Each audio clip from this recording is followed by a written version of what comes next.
Assalamualaikum warahmatullahi wabarakatuh.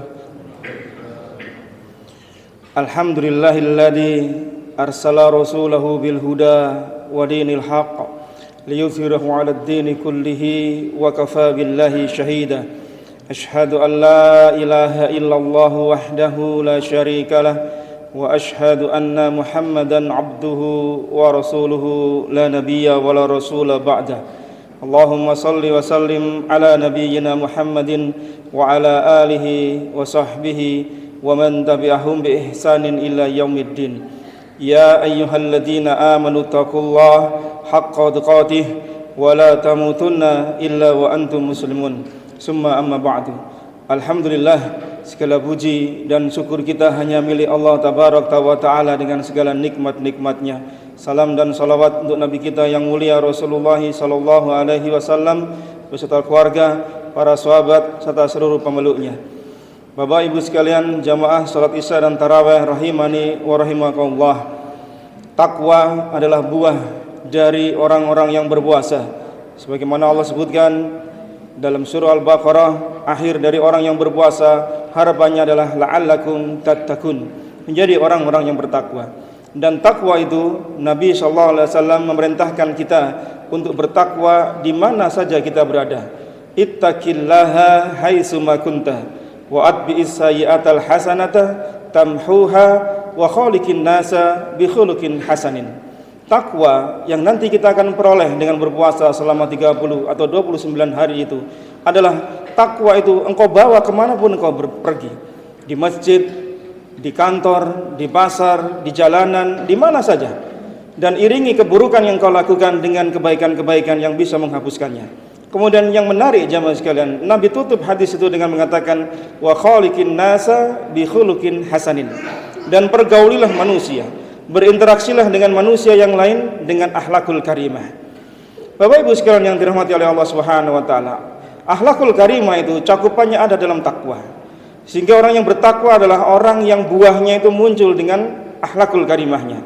Tetapi mengapa di hadis ini Nabi masih saja menyebutkan di akhir hadisnya dengan wa khaliqin nasa bi khuluqin hasanin? Bukankah orang yang bertakwa dia juga seharusnya ketika bermuamalah, berinteraksi dengan manusia yang lain dia harus berbuat baik? Tapi mengapa Nabi masih juga mengulangi lagi dengan wa khaliqin nasa bi khuluqin hasanin?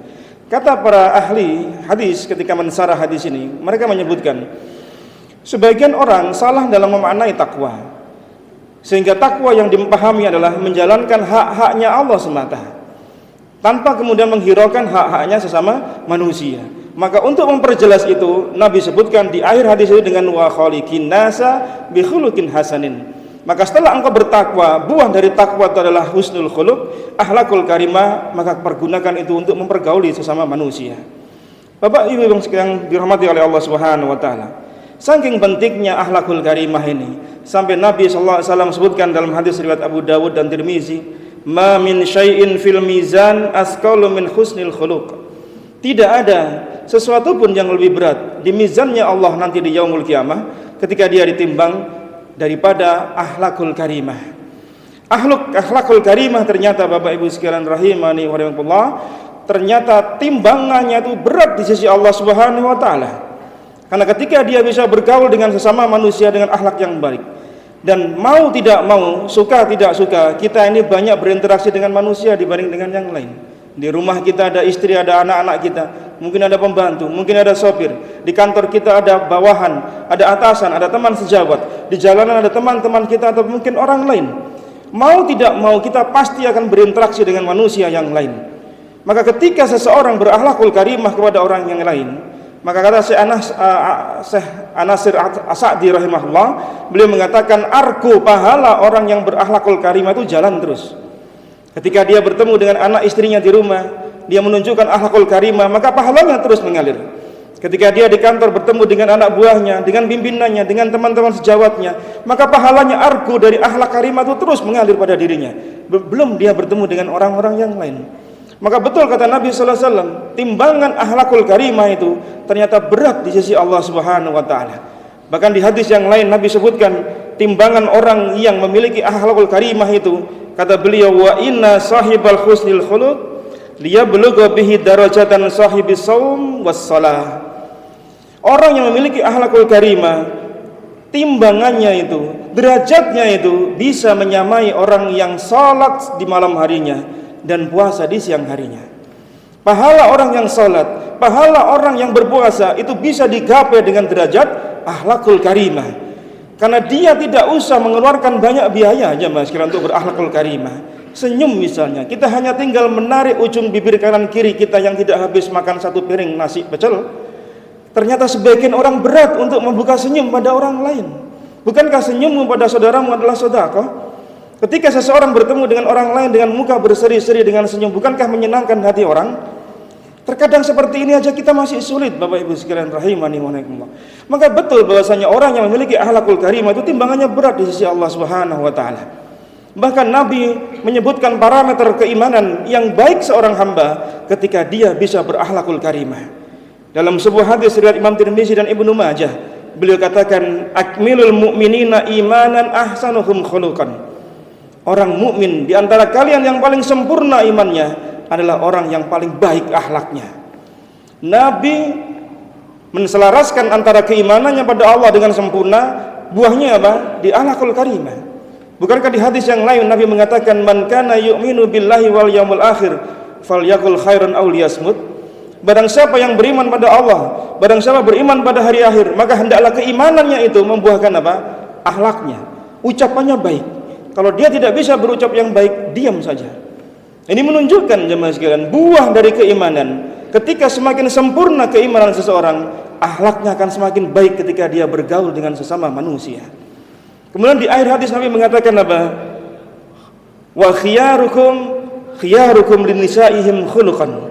Dan sebaik-baik kalian wahai para suami, wahai para kepala keluarga, adalah yang paling baik ketika bermuamalah dengan istrinya di rumah. Ternyata jamaah sekalian rahimani wa rahimakumullah, parameter kebaikan akhlak seorang suami itu ketika dia bisa bermuka akhlakul karimah di hadapan istrinya di rumah. Mengapa?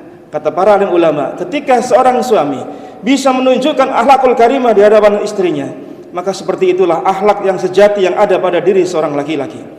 Karena dia tidak akan bisa memanipulasi wataknya selama 24 jam di hadapan istrinya.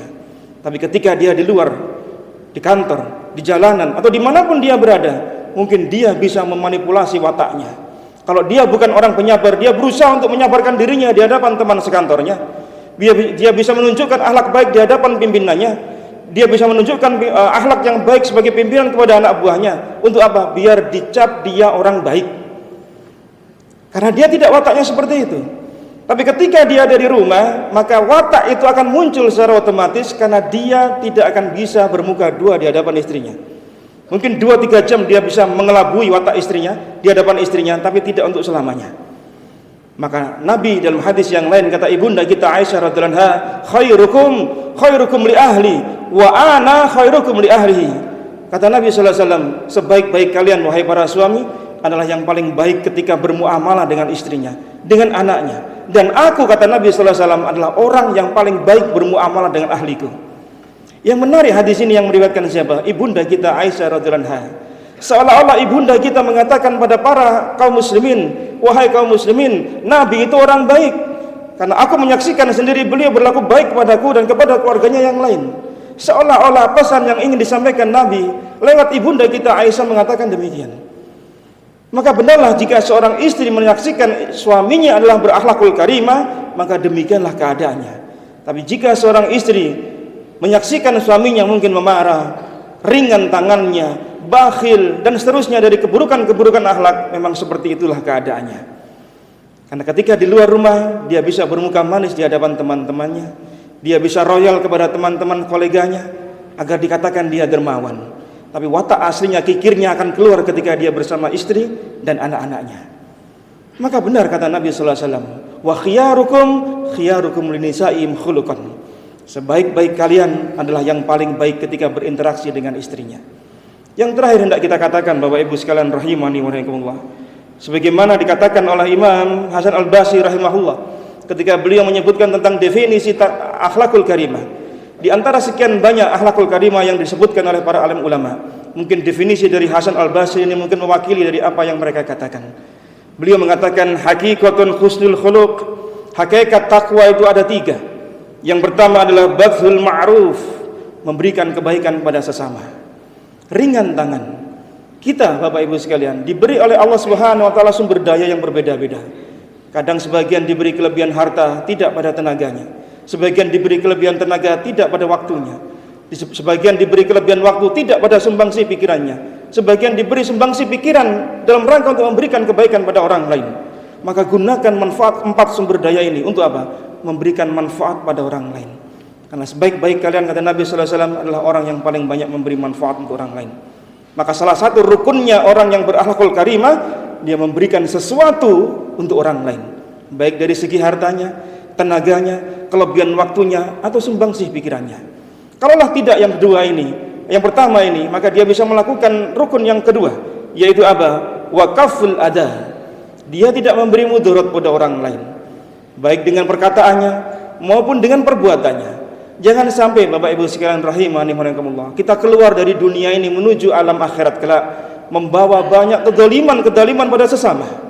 Sudah tidak bisa memberi manfaat, sudah tidak bisa memberi sesuatu yang berharga pada orang lain, sukanya ngasih kedoliman pada orang lain, ngerepotin orang. Kalau tidak bisa memberi sesuatu, jangan ngerepotin orang kalau bisa. Itu yang dikatakan oleh Imam Hasan Al-Basri rahimahullah, yaitu apa? Menahan diri dari memberi gangguan pada orang lain. Karena ingat, gangguan pada orang lain baik berupa ucapan maupun perbuatan akan terhitung kedoliman nanti di yaumul qiyamah. Dan kedoliman itu adalah kegelapan di hari kegelapan. Pahala kita akan diambil, diberikan pada orang-orang yang kita dolimi. Pahala kita habis kebaikannya. Yang kita dolimi masih datang menuntut pada Allah Subhanahu wa taala, ya Allah, si fulan masih dolim pada saya pada hal ini. Datang lagi orang yang berikutnya. Apa yang kita berikan jemaah sekalian? Yang ada adalah barter keburukan diberikan pada kita, hingga kemudian Allah melemparkan kita di nerakanya Allah Subhanahu wa taala. Wal iyadu billah. Dan yang ketiga, kata Imam Hasan Al-Basri rahimahullah, hakikatun husnul khuluq adalah wa talaqatul wajhi, bermuka ceria, berseri-seri di hadapan orang lain. Tidaklah keluar muka ceria kecuali dari hati yang tawadhu, dari hati yang jauh dari kesombongan. Karena hati jika ada masih keangkuhan, masih ada sombong, ujub dan seterusnya, maka akan berat jemaah sekalian untuk menyunggingkan senyum di ujung kanan kiri bibir kita. Jika seseorang memiliki permasalahan dengan orang lain, maka akan bisa insya Allah cair dengan senyum kita pada saudara kita. Ketika kita bertemu dengan orang lain, mukanya cemberut, keningnya berkerut, maka tidak ada senang-senangnya orang lain jemaah sekalian. Maka di antara amal yang paling dicintai oleh Allah Subhanahu wa taala, sururun yudkhilu ahlal muslim, memasukkan kegembiraan di dalam hatinya orang muslim. Itu pahala yang besar di sisi Allah Subhanahu wa taala. Betapa banyak kita bisa memberikan manfaat di bulan Ramadan ini ya Mas. Semua yang disebutkan oleh Imam Hasan Al-Basri rahimahullah, latihannya ada di bulan Ramadan. Kita saling berbagi, saling memberikan sesuatu pada orang lain. Yang kelebihan harta memberikan kepada orang yang kekurangan, memberikan iftar, memberikan sahur, dan seluruh dari kebaikan-kebaikan yang kita punya. Ramadan memberikan wasilah itu semua. Maka apa harapan Allah Subhanahu wa taala keluar Ramadan? La'allakum tattaqun, menjadi orang-orang yang bertakwa. Yang takwa itu cakupannya apa? Husnul khuluq, akhlakul karimah. Dan pertaruhannya nanti jemaah sekalian 11 bulan akan datang. Ketika seseorang bisa berlaku baik di bulan Ramadan, maka alhamdulillah. Tapi taruhannya, masihkah Syawal dan bulan-bulan berikutnya ritme kita berbuat kebaikan itu masih terjaga? Berbagi kita, loman kita, dermawan kita masihkah terjaga? Masihkah istiqomah? Yang bisa menjawab adalah diri kita pribadi. Mari kita mohon pada Allah Subhanahu wa taala semoga diberi keistiqomahan agar selepas Ramadan amal-amal kebaikan kita masih tetap terjaga sampai dengan akhir hayat kita. Aqulu qouli hadza astaghfirullah li wa lakum subhanakallahumma bihamdika asyhadu an la ilaha illa anta astaghfiruka wa atubu ilaik. Wa sallallahu ala nabiyyina Muhammadin walhamdulillahirabbil alamin. Assalamualaikum warahmatullahi wabarakatuh.